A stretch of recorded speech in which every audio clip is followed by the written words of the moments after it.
When she arrived without her trinkets and without her talents, she would be directed to the back, where she'd have a chance to hunt her food and sleep. She could never catch a crow, so she'd sleep hungry, as before. No mention to why she didn't have her talents, nor did she complain.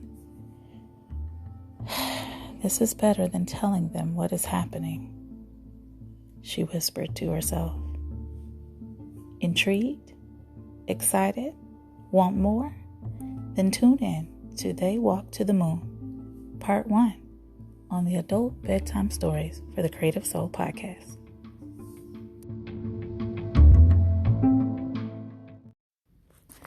Good evening, creative people. I am your host, Kamani, and we are excited to introduce Talorum from They Walk to the Moon series. So get your favorite drink, a comfy blanket, and let's enjoy the show. Let's dig in to They Walk to the Moon, Part 1. She looked at her mother's eyes and knew she was only temporary. She knew she had to seek her source.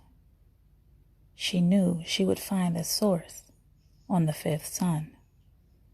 When the night took her to dreamland, she saw the leaders of the fifth sun with open arms. They taught her, they showed her love, and showed her her purpose. But it soon came to an end. The rising light drove her back to her despair.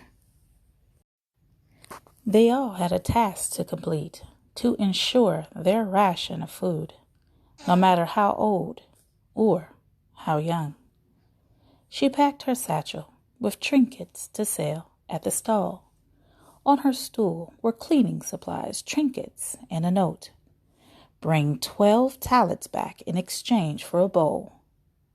She stuffed the note in her pocket like before. It had been days since she ate her bowl. When she arrived without her trinkets and without her talents, she would be directed to the back where she'd have a chance to hunt her food and sleep. She could never catch a crow, so she'd sleep hungry, like before. No mention as to why she didn't have her talents, nor did she complain. This was better than telling them what is happening, she whispered to herself. She stepped out onto the tracks. Always watching to step over and not through, she ducked as the crows passed near her bag. She counted her steps like she'd done before, never to miss her turn. She had just learned to count the railways. Barely taller than the average 10-year-old, she knew her time alone was scarce. Soon she'll be cornered by the daughters of the Shaddows. She tucked her satchel under her scrubs. You're never late, scum. What you bring today? They laughed as they cornered her. She found herself curled into a ball on the ground, hoping to just get it over with. She was more tired than usual and wanted to rest.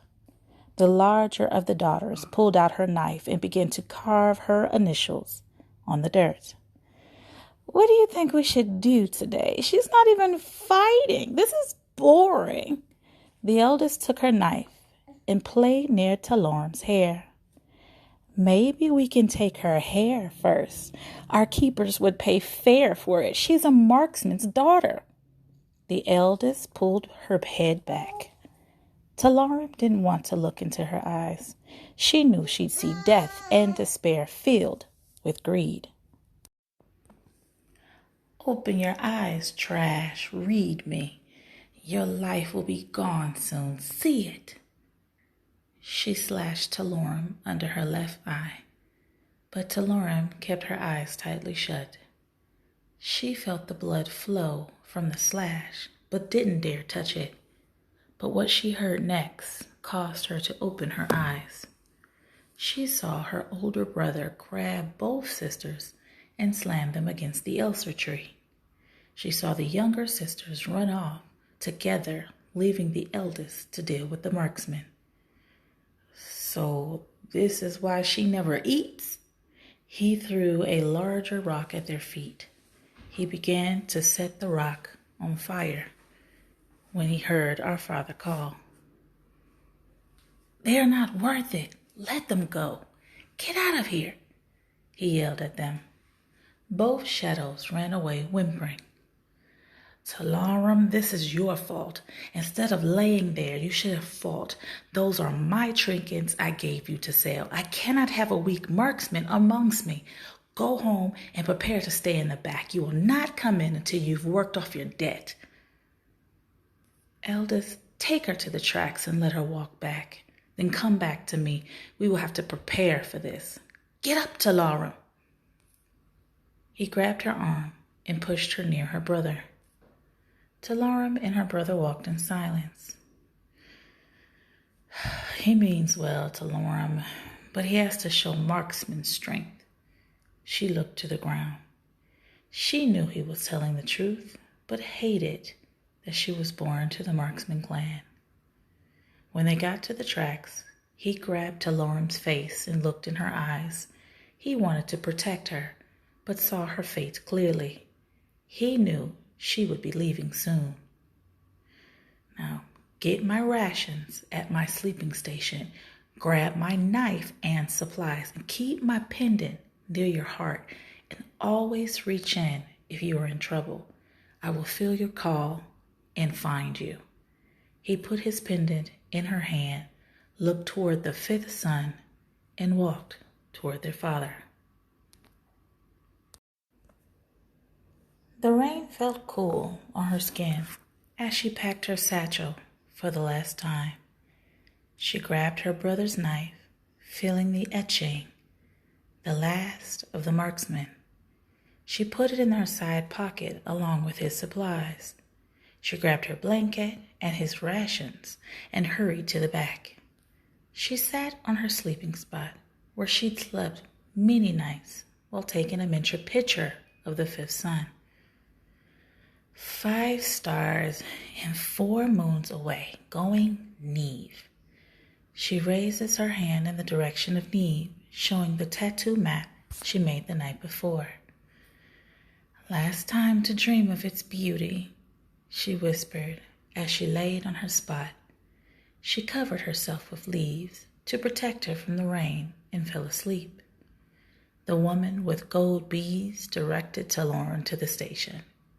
"From here, you will find your purpose. Next train is to Sapel. Get off near the stall. My elder will wait for you there."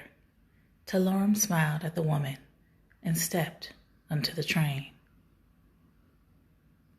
The brown crow flew over her head just before the light broke.